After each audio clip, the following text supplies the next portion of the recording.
হ্যাঁ জেরক্স কিরে উজ্জ্বলা গ্যাস কি পুরাটা ফ্রিতে দে নাকিতা উজ্জ্বলা গ্যাসটা যে দিছে এটা কি পুরা ফ্রিতে তো ফ্রি দিয়া দে হ্যাঁ দিয়া তো ফ্রি আমরা তো ফ্রি পাইছি টাকা দিয়ে লাগছে কয় হাজার লাগছে 28 লাখ টাকা আমরা দিতে ও জানি আমি কিন্তু ফ্রি দিয়া দে হ্যাঁ ওই প্রথম লোক কইছে বলে পার্টিশন বলে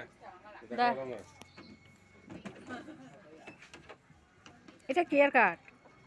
হ্যাঁ এটা কেয়ার লাগে এটা জেরক্সটা যে হইতে আছে হ্যাঁ এটা কেয়ার লাগে কাজে লাগা যায় হ্যাঁ পাইছেন না আপনার কত লাগা না আমরা দিবনি উজ্জ্বলা গ্যাস তারা সবাই পাইছে চেক করো কি নাম তো ওই অবস্থা কি চেক করো অনেক সবাই তো চেক করতেছে সবাই চেক করলে কি হইব? আমরা বইও নাই এখানে হ্যাঁ আমরা বই জানে না তো তোমার গাছ আমি তো